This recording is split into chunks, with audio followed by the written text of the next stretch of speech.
നമസ്കാരം. S V ജേണലിലേക്ക് സ്വാഗതം. എന്നും പറയാറുള്ളത് പോലെ തന്നെ നമ്മുടെ വീഡിയോയുമായി ബന്ധപ്പെട്ടിട്ടുള്ള നിങ്ങളുടെ അഭിപ്രായ വ്യത്യാസങ്ങളെല്ലാം കമൻറ്റുകളായി രേഖപ്പെടുത്താൻ മറക്കരുത്.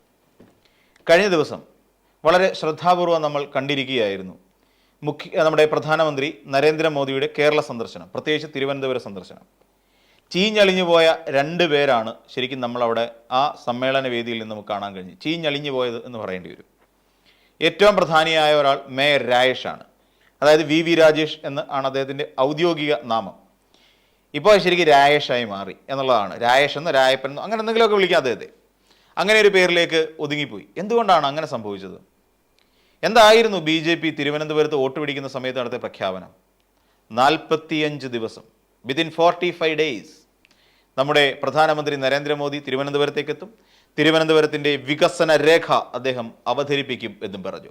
പക്ഷേ കൈ ഉയർത്തിക്കാട്ടിയപ്പോൾ ഒരു രേഖ കണ്ടു. ആ രേഖയായിരുന്നു സത്യത്തിൽ ഇന്നലെ കഴിഞ്ഞ ദിവസം നമ്മുടെ നരേന്ദ്രമോദി എന്ന് പറയുന്ന പ്രധാനമന്ത്രി തിരുവനന്തപുരത്തിന് സമ്മാനിച്ച വികസന രേഖ.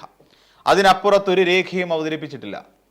എവിടെയും പ്രസംഗിക്കുന്ന പോലെ തന്നെ, മറ്റേതൊരു സംസ്ഥാനത്തും പ്രസംഗിക്കുന്ന പോലെ അതിൻ്റെ ഡിറ്റോ സാധനങ്ങൾ ഇവിടെ നിന്ന് പ്രസംഗിക്കുക. ഇവിടെ കഴിഞ്ഞ കാലത്തിനിടയിൽ പ്രധാനമന്ത്രി പറയുന്നത് ഇവിടെ വികസനം സംഭവിച്ചിട്ടില്ല, BJP വന്നാൽ മാത്രമേ വികസനം സാധ്യമാകൂ. BJP ഭരിക്കുന്ന എത്ര സംസ്ഥാനങ്ങളാണ് വികസനത്തിൻ്റെ വലിയ മട്ടുപ്പാവിൽ നിന്ന് തിളങ്ങുന്നത് എന്ന് ഈ നരേന്ദ്രമോദിയോ അല്ലെങ്കിൽ കേരളത്തിൽ BJPയുടെ പ്രവർത്തകരെന്നും പറഞ്ഞുകൊണ്ട് നടക്കുന്നവരോ പോയെന്ന് കറങ്ങി കണ്ടിട്ട് വരൂ. അല്ലെങ്കിൽ BJPക്ക് വോട്ട് ചെയ്യാൻ തയ്യാറെടുത്തിരിക്കുന്ന നമ്മുടെ സഹോദരങ്ങൾ അവിടങ്ങളിലൊക്കെ ഒന്ന് പോയി കാണൂ. അവിടെയൊക്കെ പോയി കണ്ടിട്ട് എവിടെയാണ് BJP വികസനം ഉണ്ടാക്കി വെച്ചിരിക്കുന്നതെന്ന് അറിയൂ. ഒന്ന് കണ്ടിട്ട് വരൂ. നമുക്ക് വളരെ വ്യക്തമായി അറിയാം. രാംലല്ല പ്രതിഷ്ഠ അതാണോ കേരളത്തിൻ്റെ വികസനം? ആണോ? അതേ അല്ല. പട്ടേലിൻ്റെ പ്രതിമ അതാണോ രാജ്യത്തിൻ്റെ വികസനം? അല്ല. ഇപ്പം പ്രതിമകൾ നിർമ്മിക്കുന്നതോ കെട്ടിടങ്ങൾ നിർമ്മിക്കുന്നതോ ഈ നാട്ടിലേക്ക് വ്യവസായശാലകൾ നിർമ്മിക്കുന്നതോ അല്ല യഥാർത്ഥ വികസനം. ആ രാംലല്ല പ്രതിഷ്ഠയുടെ അടുത്തേക്ക് പോകും വഴിയിലുള്ള സാധാരണ മനുഷ്യരുടെ ജീവിതത്തെ എത്ര കണ്ട് ഭരണം ബാധിച്ചിട്ടുള്ളൂ എന്ന് മനസ്സിലാക്കുന്നിടത്താണ് യഥാർത്ഥ വികസനം ഇരിക്കുന്നത്. ആ സാധാരണക്കാരുടെ വീടുകൾ പൊളിച്ചു കളഞ്ഞു. ഇൻഫ്രാസ്ട്രക്ചർ ഡെവലപ്മെന്റ് എന്നാണ് പേര്. അവിടെ ആൾക്കാർ താമസിക്കുന്നിടത്ത് വീടുകൾ പൊളിച്ചു കളഞ്ഞു. ആ വീടുകൾ പൊളിച്ചു കളഞ്ഞെടുത്ത് 18 വയസ്സ് പൂർത്തിയായ പെൺകുട്ടികളെയും കയ്യിൽ പിടിച്ചുകൊണ്ട് രാത്രിയിൽ അവരെ കെട്ടിപ്പിടിച്ചുകൊണ്ട് കിടന്ന് ഉറങ്ങുന്ന വീട്ടമ്മമാരുടെ കണ്ണീരിൻ്റെ നനവാണോ വികസനം? ആ കണ്ണീരിൻ്റെ നനവിനെയാണോ നമ്മൾ വികസനം എന്ന് പറയേണ്ടത്? ഒന്ന് സ്വസ്ഥമായി ഒരു ബാത്റൂമിലേക്ക് പോകാൻ പോലും ശേഷിയില്ലാത്ത, അല്ലെങ്കിൽ അവർക്ക് പോകാനുള്ള കഴിവില്ലാത്ത കുറേയധികം സ്ത്രീകളെ നമുക്ക് അവിടെ കാണാം. കാരണം അവരുടെ ബാത്റൂം പോലും പൊളിഞ്ഞുകൊണ്ടുപോയി. വളരെ തുച്ഛമായ വില കൊടുത്തുകൊണ്ട് അവരെ എല്ലാം കണ്ണുപൊട്ടന്മാരാക്കി നിർത്തിയിരിക്കുന്ന കാഴ്ച നമുക്കവിടെ കാണാം. ഈ പറയുന്ന രാമക്ഷേത്രത്തിലേക്ക് പോകും വഴികളിൽ അതൊരു ദുഃഖക്കാഴ്ചയായി അവശേഷിക്കുന്നു. ഇപ്പോഴും അങ്ങനെ തന്നെ, അതിനൊരു മാറ്റവുമില്ല. തുച്ഛമായ വേതനം കൊടുത്തുകൊണ്ട്. ബീഹാർ തെരഞ്ഞെടുപ്പിൽ നമ്മൾ കണ്ടതാണ് ബീഹാറിലെ വികസനം എന്തായിരുന്നു എന്നുള്ളത്. ബീഹാറിൽ വീട് വെക്കാൻ പൈസ കൊടുക്കുന്നു, പക്ഷേ പൂർത്തീകരിക്കാനുള്ള പണമില്ല. പല വീടുകളും പകുതിയിൽ നിർത്തിയിരിക്കുന്നു. പലതിനും കതകുകളില്ല, ജനലുകളില്ല. ഇതൊന്നും ഇല്ലാതെ കഴിഞ്ഞുകൂടിപ്പെടേണ്ട ആൾക്കാർ. മതിയായ ബാത്റൂം സൗകര്യങ്ങളില്ല. അവരിപ്പോഴും വെളിക്കിരിക്കുന്നത് ഈ പറയുന്ന പുറം പ്രദേശങ്ങളിൽ, വെളിമ്പ്രദേശങ്ങളിലാണ് എന്നുള്ളതാണ് ആ നാടിൻ്റെയൊക്കെ ഭീകരമായ അവസ്ഥ. കേരളത്തിലൂടെ ഒന്ന് സഞ്ചരിച്ചു നോക്കൂ. കേരളത്തിൻ്റെ തെക്കേ അറ്റം മുതൽ വടക്കേ അറ്റം വരെ കുഗ്രാമങ്ങളടക്കം നിങ്ങൾക്ക് സഞ്ചരിക്കാം. പുറത്തുനിന്ന് വരുന്ന ഏതൊരു നേതാവിനും സഞ്ചരിച്ച് നോക്കിയിട്ട് പറയൂ, കേരളം വികസനത്തിൻ്റെ പാതയിലാണോ അതോ വികസന മുരടിപ്പ് ഈ കഴിഞ്ഞ കാലങ്ങളിൽ കേരളം അനുഭവിച്ചുകൊണ്ടിരിക്കുകയാണോ എന്ന് മനസ്സിലാക്കാൻ സാധിക്കും. നരേന്ദ്രമോദി അങ്ങനെ ഒന്ന് ചെയ്യൂ. എവിടെയെന്തെങ്കിലും ഒരു രാഷ്ട്ര നേതാവ് വരുമ്പോൾ ഇവിടെ ഞങ്ങളാരും, അതായത് കേരളത്തിലുള്ള ഒരു സ്ലമ്മും ചേരികളും ഞങ്ങൾക്ക് മതിൽ കെട്ടിത്തിരിക്കേണ്ട ഗതികേടിലേക്ക് വന്നിട്ടില്ല. അങ്ങനെ ഒരു അവസ്ഥ ഉണ്ടായിട്ടില്ല. കേരളത്തിലെ ഏറ്റവും ആദ്യം ലോകത്തിലേക്കും വെച്ച് രണ്ടാമത്തെ അതിദരിദ്രരില്ലാത്ത സ്ഥലമായി കേരളം മാറിക്കഴിഞ്ഞിരിക്കുന്നു എന്നുള്ളതാണ് മറ്റൊരു പ്രത്യേകത. ഇങ്ങനെയൊക്കെ ആക്കി തീർത്തത് ഈ പറയുന്ന BJPക്കാർ കേരളം ഭരിച്ചതുകൊണ്ടല്ല, നല്ല നിശ്ചയദാർഢ്യമുള്ള ഒരു സർക്കാർ കേരളം ഭരിച്ചതുകൊണ്ടാണ്. പിണറായി വിജയൻ എന്ന് പറയുന്ന മുഖ്യമന്ത്രിയുടെ കഴിവുകൊണ്ടാണ് ഈ അതിദരിദ്രന്മാരില്ലാത്ത സംസ്ഥാനമായി നമ്മുടെ കേരളം മാറിയത്. അതുകൊണ്ട് ഇവിടെ നരേന്ദ്രമോദി വികസനത്തെക്കുറിച്ച് പറയുന്നുണ്ടല്ലോ. എല്ലാ മേഖലകളിലും വികസനമുണ്ട്. ഏതൊക്കെ മേഖലകളിലാണെന്ന് പറഞ്ഞാൽ പെട്രോൾ വിലയിൽ നല്ല വികസനം സാധ്യമായിട്ടുണ്ട്. 2, ഗ്യാസിൻ്റെ വിലയിൽ വർധനവുണ്ടായിട്ടുണ്ട്, വികസനമുണ്ടായിട്ടുണ്ട്. ഡോളറിൻ്റെ വിലയിൽ വികസനം ഉണ്ടായിട്ടുണ്ട്, നല്ല വില കൂടിയിട്ടുണ്ട് ഡോളറിന്. അപ്പോൾ ഇതൊക്കെയാണ് ശരിക്കും നമ്മുടെ പ്രധാനമന്ത്രി നമുക്ക് നൽകിയിട്ടുള്ള വികസന പദ്ധതികൾ. എന്നാൽ കേരളത്തോട് ബ്ലൂ പ്രിന്റ് അവതരിപ്പിക്കുമെന്നാണ് പറയുന്നത്. തിരുവനന്തപുരത്ത് വന്നിട്ട് ബ്ലൂ പ്രിന്റ് കൊടുക്കും. കേരള വികസനത്തിന്റെ, തിരുവനന്തപുരം വികസനത്തിന്റെ പുത്തൻ മാതൃക. ഇവിടെ ബ്ലൂ പ്രിന്റ് ഇപ്പൊ കിട്ടുമെന്നും പറഞ്ഞുകൊണ്ട് നമ്മുടെ രാജേഷ് നോക്കിയിരിക്കാൻ തുടങ്ങിയിട്ട് നേരെ എത്ര ആയെന്നറിയാമോ? എന്തിനേറെ, ഈ രാജേഷിനെ പിന്നെ വിമാനത്താവളത്തിലോട്ട് അടുപ്പിച്ചിട്ടില്ല. PMOയിൽ കൊടുത്തിരിക്കുന്ന ഇതിനകത്ത് ലിസ്റ്റിനകത്ത് ഈ രാജേഷ് ഇല്ല. രാജേഷ് ആരാണെന്നറിയാമല്ലോ, മേയർ രാജേഷ്. ഈ മേയർ രാജേഷിനെ ഒഴിവാക്കി കളഞ്ഞു. മേയർ രാജേഷിന്റെ പേര് പോലും ഇല്ല. പ്രധാനമന്ത്രി സ്വീകരിക്കാൻ മേയർ പോകണം, പ്രോട്ടോക്കോളാണ്. ആ പ്രോട്ടോക്കോളിൽ പോലും ഇട്ടിക്കളഞ്ഞു. അപ്പോൾ വിചാരിച്ചു ഇനിയും ബ്ലൂ പ്രിന്റ് തരേണ്ടത് കൊണ്ട് ചിലപ്പോൾ എന്നെ ഒഴിവാക്കിയതായിരിക്കും എന്നാണ് രാജേഷ് വിചാരിച്ചത്. മീറ്റിംഗ് എല്ലാം കഴിഞ്ഞ് പോയപ്പോഴും ബ്ലൂ പ്രിന്റ് ഇല്ല. ഇതേ പ്രസംഗം തന്നെ ചില മാറ്റങ്ങളൊക്കെ വരുത്തി LDFന് പകരം അവിടെ DMK നാക്കിക്കൊണ്ട് നേരെ കൊണ്ടുചെന്ന് അവിടെ തമിഴ്നാട്ടിലും നരേന്ദ്രമോദി പ്രസംഗിച്ചു. അവിടെ പിന്നെ പലയിടങ്ങളിലും വെച്ച് കണ്ടിട്ടുള്ള നരേന്ദ്രമോദിയുടെ ചിത്രം ഉയർത്തിപ്പിടിച്ചുകൊണ്ടുള്ള കുട്ടികളെ തിരുവനന്തപുരത്തും കണ്ടു. തിരുവനന്തപുരത്തും ചിത്രം പൊക്കി പിടിച്ച ഒരു പെൺകുട്ടി ഉണ്ടായിരുന്നു, ഒരു കുട്ടി. എന്നിട്ട് അവിടെ നിന്നുകൊണ്ട് പറയുകയാണ്, അതിൻ്റെ പിന്നിൽ അഡ്രസ്സ് എഴുതിക്കൊള്ളൂ, ഞാൻ കത്തയക്കാം എന്ന് പറയുന്നു. അപ്പോൾ വേറെ 2 സ്ഥലങ്ങളിലും, കർണാടകയിലും ഗുജറാത്തിലും അടക്കമുള്ള വേറെ 3 സ്ഥലങ്ങളിൽ കൂടി ഈ പറയുന്ന ഒരു കുട്ടി ഉണ്ടായിരുന്നു. ഓരോ കുട്ടികൾ വീതം ഉണ്ടായിരുന്നു. ഇതൊക്കെ എങ്ങനെ സാധിക്കുന്നതാ എന്ന് ചോദിക്കേണ്ടി വരും. ഇതൊക്കെ എങ്ങനെയാണ് സാധിക്കുന്നത്? ഈ പറയുന്ന പ്രധാനമന്ത്രി ഇവിടെ വന്ന് വികസനമില്ലായ്മയെക്കുറിച്ച് പ്രസംഗിക്കുമ്പോഴും നമുക്ക് കിട്ടേണ്ട വിഹിതം കിട്ടുന്നുണ്ടോ? ഇല്ല. അളിഞ്ഞുപോയ ഒരാളെക്കുറിച്ചാണ് പറയുന്നത്. എന്തുകൊണ്ടാണ് ഈ വികസനത്തെക്കുറിച്ച് പറയുമ്പോൾ എന്തുകൊണ്ട് നമുക്ക് തിരിച്ചു ചോദിക്കാൻ കഴിയുന്നില്ല? എവിടെ ഞങ്ങൾക്ക് തരാനുള്ള 52,000 കോടി രൂപ എന്തുകൊണ്ട് ചോദിക്കാൻ കഴിയുന്നില്ല? എന്തുകൊണ്ടാണ് സർ ഞങ്ങൾക്ക് 27% മാത്രം കേന്ദ്ര വിഹിതം നൽകുന്നത്? ഞങ്ങളെന്താ മനുഷ്യരല്ലേ? ഞങ്ങളെന്താ ഈ ഫെഡറൽ സംവിധാനത്തിന്റെ ഭാഗമല്ലേ എന്ന് നമുക്ക് ചോദിക്കാൻ കഴിയണം. അത് ചോദിക്കാതെ വാലാട്ടി നിന്നുകൊണ്ട് കഴുത്തിൽ ഈ പറയുന്ന കാവി ഷാളും പുതച്ചുകൊണ്ട് നിന്നാൽ പോരാ. ചോദിക്കാനുള്ള ആർജവം ഉണ്ടാവണം ഓരോ കേരളക്കാരനും. എന്തുകൊണ്ടാണ് ഞങ്ങൾക്ക് തരാനുള്ള നികുതി വിഹിതം എവിടെ? 27% ഞങ്ങൾക്ക് തരേണ്ടത്? ബാക്കിയുള്ള സംസ്ഥാനങ്ങൾക്ക് നിങ്ങൾ കൂടുതൽ കൊടുക്കുന്നില്ലേ? ബീഹാറിന് കൊടുക്കുന്നില്ലേ 74%, ത്രിപുരയ്ക്ക് കൊടുക്കുന്നില്ലേ 73%, ആസാമിന് കൊടുക്കുന്നില്ലേ 65%? നിങ്ങൾ എന്തുകൊണ്ട് ചോദിക്കുന്നില്ല?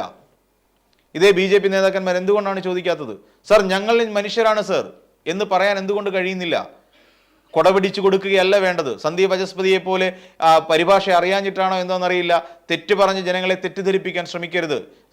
അത് BJPക്കാർക്ക് അല്ലെങ്കിൽ ഒരു രാഷ്ട്രീയ നേതാവിന് ചേർന്ന ഗുണമല്ലെന്നേ. ഇവിടെ നമുക്ക് കിട്ടേണ്ട അവകാശങ്ങൾ മേടിച്ചെടുക്കാൻ നമുക്ക് കഴിയുന്നുണ്ടോ? അതിനുവേണ്ടി നിങ്ങൾ എന്ത് ചെയ്തു? ഇരിങ്ങാലക്കുട റെയിൽവേ സ്റ്റേഷനിൽ കൊണ്ടുപോയി 2ാം പ്ലാറ്റ്ഫോമിൽ ഒരു ചായക്കട ഇടുന്നതല്ല വികസനം. അതല്ല വികസനം. ഇവിടെ വികസനത്തിന് എന്താ കുറവ്? വികസനം എന്ന് പറയാൻ അടിസ്ഥാനപരമായുള്ള വികസനം, ആരോഗ്യം, വിദ്യാഭ്യാസ മേഖലകളിൽ വികസനമില്ലേ? ലിറ്ററസി റേറ്റിൽ ആരാണ് മുന്നിൽ നിൽക്കുന്നത്? ഇത്ര കാലം ഗുജറാത്ത് ഭരിച്ചുകൊണ്ടിരിക്കുന്ന BJP ഭരിക്കുന്ന ഗുജറാത്തും കേരളവും തമ്മിൽ ഇതിനെ ആലോചിച്ച് സാക്ഷരതയിൽ ആരാണ് മുന്നിൽ? അത് നമ്മുടെ കേരളം തന്നെയാണ്. 95% മുകളിലുണ്ട്. 70% മാത്രമാണ്, 73% മാത്രമാണ് ഗുജറാത്തിൽ ലിറ്ററസി റേറ്റ്. എന്തുകൊണ്ടാണ് ഇത് നമ്മൾ മനസ്സിലാക്കാൻ കഴിയാതെ പോകുന്നത്? അപ്പോൾ ഗുജറാത്ത് മോഡൽ നമുക്ക് കേരളത്തിൽ വേണോ? വേണ്ട. ഗുജറാത്തിൻ്റെ ആകെയുള്ള ഒരു മോഡൽ വർഗീയതയാണ്. ആ വർഗീയത ഞങ്ങൾക്ക് വേണ്ട. ഞങ്ങൾ കേരളത്തിലുള്ളവരാണ്. പിന്നെ അളിഞ്ഞുപോയ 2ാമത്തെ ആളുണ്ട്. ഇപ്പോൾ തനിക്ക് എന്തോ കിട്ടും എന്ന് പറഞ്ഞുകൊണ്ട് അവിടെ കാത്തു നിന്ന ഒരാൾ, ശ്രീലേഖ IPS. മേയർ ആക്കിയില്ല അവർ, കൗൺസിലർ ശ്രീലേഖ. ആ ശ്രീലേഖ എന്താ അവിടെ ചെയ്തത്? ശ്രീലേഖ പറഞ്ഞ എന്താണെന്നറിയോ? പോലീസിൽ ഞങ്ങൾ പഠിച്ച ചില ചിട്ടകളും അച്ചടക്കങ്ങളും ഉണ്ട്. ആ അച്ചടക്കം അനുസരിച്ച് കൊണ്ടാണ് ഞാൻ ഒരിടത്ത് മാറി ഒതുങ്ങി നിന്നത്. അല്ലാതെ പ്രധാനമന്ത്രിയോടുള്ള ആദരവിൻ്റെ കുറവ് ഒന്നും കൊണ്ടല്ല എന്ന് ശ്രീലേഖയ്ക്ക് പറയേണ്ടി വന്നു. അപ്പോൾ അതായത് പാർട്ടി പ്രവർത്തനം എന്ന് പറഞ്ഞാൽ, അതും വിശേഷിച്ച് BJP പ്രവർത്തനം എന്ന് പറഞ്ഞാൽ അച്ചടക്കമില്ലാത്ത ഒന്നാണ് എന്ന് ശ്രീലേഖ സമ്മതിക്കുന്നതിന് തുല്യമല്ലേ ആ പറഞ്ഞത്? അത് കാരണം വേറൊന്നുമല്ല. എല്ലാവരും പ്രധാനമന്ത്രി നരേന്ദ്രമോദി വേദി വിട്ടു പോകാൻ നേരത്ത് ബാക്കിയുള്ള എല്ലാ നേതാക്കന്മാരും പ്രധാനമന്ത്രിയെ കാണുകയും ഷേക്ക് ഹാൻഡ് ചെയ്യുകയും ചെയ്തു. നമ്മുടെ കേരളത്തിന് ഒരു ചുക്കും തന്നില്ലെങ്കിലും, ഒരു പദ്ധതി പോലും തിരുവനന്തപുരത്തുകാർക്ക് കൊടുത്തില്ലെങ്കിൽ പോലും അവിടെ വന്ന് എല്ലാവരും ഷേക്ക് ഹാൻഡ് ചെയ്തിരുന്നു. പിന്നെ ആതിഥ്യ മര്യാദ എന്നൊക്കെ പറയാൻ പറ്റുന്ന രീതിയിൽ. പക്ഷേ ശ്രീലേഖ മാത്രം ഒരു വേദിയുടെ ഒരു വശത്തേക്ക് ഒതുങ്ങി മാറി നിൽക്കുകയായിരുന്നു. ഒരുപക്ഷെ എല്ലാവരും ശ്രീലേഖയെ വിളിക്കും എന്ന് കരുതി. ശ്രീലേഖ അതിനകത്ത് പറയുന്നുണ്ട്, വിളിക്കാതെ നമ്മൾ എങ്ങനെയാണ് ഒരു സ്ഥലത്തേക്ക് ഇടിച്ചു കയറി ചെല്ലുന്നത്? അത് എൻ്റെ അച്ചടക്കത്തിന് നിരക്കുന്നതല്ല എന്ന് ശ്രീലേഖ പറയുകയും ചെയ്തു. അതിൻ്റെ അർത്ഥം BJP എന്ന് പറയുന്ന പാർട്ടി അച്ചടക്കമില്ലാത്തവരുടെ പാർട്ടിയാണ് എന്ന് ശ്രീലേഖ തന്നെ സമ്മതിച്ചു തരുന്നതിന് തുല്യമാണ്. അങ്ങനെയാണ് എനിക്ക് തോന്നിയത്. പക്ഷെ അവിടെ മാറി നിന്നുകൊണ്ട് ശ്രീലേഖ കാര്യമില്ല, നിങ്ങൾ അവിടെ നിന്ന് പോകണമായിരുന്നു, പോയി അവരോട് സംസാരിക്കണമായിരുന്നു. ആ കൂട്ടത്തിൽ ഒരാളായി മാറിയില്ലെങ്കിൽ ശ്രീലേഖയെ നിങ്ങൾക്ക് ഇനി ഒന്നും കിട്ടാൻ പോകുന്നില്ല. നിങ്ങളൊന്നാലോചിക്കും, വെറും മേയറാക്കി തരാമെന്നും പറഞ്ഞുകൊണ്ട് നിങ്ങൾ ആ വാഗ്ദാനം വിശ്വസിച്ചുകൊണ്ട് നിങ്ങൾ കൗൺസിലർ സ്ഥാനത്തേക്ക് മത്സരിക്കുന്നു. എന്നിട്ട് ഏറ്റവും ഒടുവിൽ കൗൺസിലർ എന്നുള്ള പേരിൽ നിങ്ങൾക്ക് ഒതുങ്ങേണ്ടി വരുന്നു. എന്ന് വെച്ചാൽ നിങ്ങളെ മാത്രമല്ല, ശ്രീലേഖയെ മാത്രമല്ല, ശ്രീലേഖയെ വിശ്വസിച്ച് വോട്ട് ചെയ്ത ഒരുപറ്റം ജനങ്ങളെ കൂടി വഞ്ചിച്ച പാർട്ടിയാണ് BJP. അവർക്ക് വഞ്ചനയുടെ ചരിത്രം മാത്രമേ ഉള്ളൂ. വയനാട്ടിൽ കിടക്കുന്നവർക്ക് വേണ്ടിയിട്ട് കോടിക്കണക്കിന് രൂപ കടമായി 526 കോടി രൂപ നിങ്ങൾക്ക് അവിടെ പുനരധിവാസത്തിന് വേണ്ടി കൈ വെച്ചോളൂ എന്ന് പറഞ്ഞ് കടമായി കൊടുത്ത ഒരേ ഒരു കേന്ദ്ര സർക്കാരേ ഉള്ളൂ, അത് BJP ഭരിക്കുന്ന കേന്ദ്ര സർക്കാരാണ്. അതേസമയം മറ്റു സംസ്ഥാനങ്ങൾക്ക് കോടിക്കണക്കിന് രൂപ കൊടുക്കാനുണ്ടായിരുന്നു. ഇത് കേരളം ഭരിക്കുന്നത് CPM-കാരായതുകൊണ്ട് കൊടുക്കാൻ പറ്റില്ല. ഈ കുട്ടികളുടെ മുന്നിൽ നിന്ന് ഈ കോപ്രായം കാണിച്ചിട്ട് നടന്നുപോയ പ്രധാനമന്ത്രി നരേന്ദ്രമോദി കുഞ്ഞുങ്ങളുടെ വിഷമം പോലും മനസ്സിലാക്കാനുള്ള കെൽപ്പില്ലാത്ത നരാധമനാണ് എന്ന് തന്നെ ഒരുപക്ഷെ നമുക്ക് പറയേണ്ടി വരും. അത്രയ്ക്ക് ഹൃദയം കല്ലിച്ചു പോയ ഒരു വ്യക്തിയാണെന്ന് പറയേണ്ടി വരും. അല്ലാന്നുണ്ടെങ്കിൽ ആ കുട്ടികൾക്ക് വേണ്ടിയിട്ടെങ്കിലും എന്തെങ്കിലും ഒരു 100 രൂപ കാശെങ്കിലും ഇങ്ങോട്ടേക്ക് അയക്കുമായിരുന്നു, കടമായിട്ടല്ലാതെ. ഇതൊക്കെയാണ് ഇവിടെ ഞങ്ങൾ തന്ന റേഷനരിക്ക് ഞങ്ങൾ നിങ്ങൾക്കായി പ്രളയകാലത്തും നിങ്ങൾക്ക് വറുതിയുടെ കാലത്ത് ഞങ്ങൾ റേഷനറി തന്നിട്ടുണ്ടെങ്കിൽ അതിൻ്റെ കിലോ കണക്കിന് തൂക്കം വരുന്നതിൻ്റെ തുക ഞങ്ങൾക്ക് തിരിച്ചു തരണം, അല്ലെങ്കിൽ അത് SDRF ഫണ്ടിൽ നിന്ന് ഞങ്ങൾ വകയിരുത്തും എന്ന് പറഞ്ഞ ഒരു കേന്ദ്ര സർക്കാർ ഉണ്ടെങ്കിൽ അത് BJP ഭരിക്കുന്ന കേന്ദ്ര സർക്കാരാണ് കേരളത്തോട് പറഞ്ഞത്. ഇത്രയും നെറുകേട് കണ്ടിട്ടും ഇനിയും BJPക്ക് വേണ്ടി വോട്ട് ചെയ്യാനായി തയ്യാറെടുത്ത് നിൽക്കുന്ന ഒരു വലിയ വിഭാഗം ആൾക്കാരുണ്ട്. ഇതാണ് BJPയുടെ വികസനം. ഒരു പ്രസംഗം തന്നെ അവിടെ ഇവിടെയും മാത്രം തിരുത്തി പലയിടങ്ങളിൽ പ്രസംഗിക്കുന്ന ഒരു പ്രധാനമന്ത്രിയുമുണ്ട്. ഇവിടെ അതാണോ ആവശ്യം? ഇവിടെ ഇത് പറയേണ്ടതല്ല, വികസനം നടക്കുന്നില്ല, സ്വർണ്ണക്കൊള്ളയിൽ പങ്കാളികളായവരെ അറസ്റ്റ് ചെയ്യും, അങ്ങനെ ചെയ്യും, ഇത് മാത്രം പറഞ്ഞിട്ട് കാര്യമില്ലെന്നേ. ഇവിടെ എന്ത് നിങ്ങൾ അവതരിപ്പിച്ചു അതാണ് വേണ്ടത്. VV രാജേഷ് എന്ന് പറയുന്ന മേയർ ജനങ്ങളോട് പറഞ്ഞതിൽ ഒരു അകലമെങ്കിലും ഉത്തരവാദിത്വം ഉണ്ടായിരുന്നെങ്കിൽ VV രാജേഷ് തീർച്ചയായിട്ടും പ്രധാനമന്ത്രിയോട് ചോദിക്കുമായിരുന്നു, അങ്ങ് പറഞ്ഞ ബ്ലൂ പ്രിന്റ് എവിടെ? വന്ന് മാധ്യമങ്ങളുടെ മുന്നിൽ നിന്ന് ന്യായീകരിക്കാൻ ശ്രമിക്കുകയല്ല വേണ്ടത്. അതാണ് തിരുവനന്തപുരത്തുകാർക്ക് വേണ്ടതെന്നേ. എന്താണ് നിങ്ങൾ ഉദ്ദേശിക്കുന്നത് BJP? അതാണ് ഞങ്ങൾക്ക് വേണ്ടത്. നിങ്ങൾ പറഞ്ഞ എന്താണോ അതാണ് ഞങ്ങൾക്ക് വേണ്ടത്. അത് തരാൻ BJPയിലെ ഒരു നേതാക്കന്മാർക്കും കെൽപ്പില്ല എന്നാണ് ഇതിൽ നിന്ന് മനസ്സിലാക്കാൻ കഴിയുന്നത്. തിരുവനന്തപുരത്ത് നടന്നത് വെറും ഷോ ഓഫ് മാത്രമാണ്, വെറും ഷോ ഓഫ്. വെറുതെ ജനങ്ങളുടെ കണ്ണിൽ പൊടിയിടാൻ, തെരഞ്ഞെടുപ്പിന് മുൻപ് ഇവിടെ വന്നു നിന്നുകൊണ്ട് ജനങ്ങളെ തെറ്റിദ്ധരിപ്പിക്കാൻ വേണ്ടി പ്രധാനമന്ത്രിയുടെ നേതൃത്വത്തിൽ നടത്തിയ വെറും തെരഞ്ഞെടുപ്പ് പ്രചരണ തന്ത്രം മാത്രമായിരുന്നു ഇത്. BJPയുടെ തെരഞ്ഞെടുപ്പ് കൺവെൻഷൻ ഉദ്ഘാടനം എന്ന് മാത്രമേ അതിനെക്കുറിച്ച് പറയാൻ കഴിയൂ. അല്ലാതെ കേരളത്തിന്റെ വികസന രേഖകളൊന്നും അവതരിപ്പിച്ചില്ല. കേരളത്തിൽ വന്ന് വികസന രേഖ അവതരിപ്പിക്കാനുള്ള ഉത്തരവാദിത്വം ഉണ്ടായിരുന്നു പ്രധാനമന്ത്രിക്ക്. ആ ഉത്തരവാദിത്വം പ്രധാനമന്ത്രി നിറവേറ്റിയില്ല എന്നുള്ളതാണ് നമ്മൾ മനസ്സിലാക്കേണ്ടത്. പിന്നെ ചീഞ്ഞളിഞ്ഞു പോയ 2 പേരെയും നമുക്ക് അവിടെ കാണാം. ഒന്ന് ശ്രീലേഖയും ഒന്ന് VV രാജേഷും. നിങ്ങൾ ഉത്തരം പറയേണ്ടതുണ്ടെന്നേ. തിരുവനന്തപുരത്ത് ജനങ്ങളോട് ഉത്തരം പറയണം. അവരെ പറ്റിച്ചതിന് 45 ദിവസത്തിനുള്ളിൽ നരേന്ദ്രമോദി തിരുവനന്തപുരത്ത് വരുമെന്നും നഗരത്തിന്റെ വികസന രേഖ അവതരിപ്പിക്കുമെന്നും ഉറക്കെ പല ആവർത്തി പലവുരു പറഞ്ഞ് ജനങ്ങളുടെ കണ്ണിൽ പൊടിയിടുകയും അവരെ വഞ്ചിക്കുകയും പറ്റിക്കുകയും ചെയ്തത് VV രാജേഷേ നിങ്ങളാണ്. നിങ്ങളടങ്ങുന്ന BJPയുടെ തിരുവനന്തപുരത്ത് ജില്ലാ ഘടകമാണ്. എന്തുകൊണ്ടാണ് നിങ്ങൾക്ക് ആ വാക്ക് പാലിക്കാൻ കഴിയാതെ പോയത്? അത് നിങ്ങളുടെ പരാജയമാണെന്നേ. ആദ്യമായി അധികാരം കിട്ടിയ ഒരു കോർപ്പറേഷനിൽ പോലും നിങ്ങൾ നൽകിയ വാഗ്ദാനം പാലിക്കാൻ കഴിയാതെ പോയതിന്റെ ഉത്തരവാദിത്വം നിങ്ങൾക്ക് മാത്രമാണ്. ആ വാഗ്ദാനം പോലും പാലിക്കാൻ കഴിഞ്ഞില്ല. പണ്ടൊരു പക്ഷേ അഹമ്മദാബാദ് പിടിച്ചെടുത്തുകൊണ്ട് ഗുജറാത്ത് പിടിച്ചിട്ടുണ്ടായിരിക്കും BJP. പക്ഷേ ഇത് കേരളത്തിന്റെ മണ്ണാണ്, ഇവിടെ അത് വിലപ്പോവില്ല. എന്തുകൊണ്ടാണ് VV രാജേഷ് അത് കഴിയാതെ പോയത്? നിങ്ങൾ ആദ്യമായി കൊടുത്ത ഒരു വാഗ്ദാനം, ആ വാഗ്ദാനം എന്തുകൊണ്ട് നിങ്ങൾക്ക് പാലിക്കാൻ കഴിഞ്ഞില്ല? പ്രധാനമന്ത്രി നരേന്ദ്രമോദിയെ കൊണ്ട് ഒരു പദ്ധതിയെങ്കിലും നിങ്ങൾക്ക് എന്തുകൊണ്ട് അവിടെ ഉദ്ഘാടനം ചെയ്യിക്കാൻ കഴിയാതെ പോയി VV രാജേഷ്? നിങ്ങൾ ഉത്തരം പറയൂ. 26 ദിവസം എന്ന് പറഞ്ഞിട്ട് കാര്യമില്ല. നിങ്ങൾ പറയുന്ന 45 ദിവസത്തിനുള്ളിൽ അതിനകത്ത് 26 ഉൾപ്പെടും. സമയപരിമിതി വലിയ പ്രശ്നമായിരുന്നു. അങ്ങനെ അല്ലല്ലോ നിങ്ങൾ ആദ്യം പറഞ്ഞത്.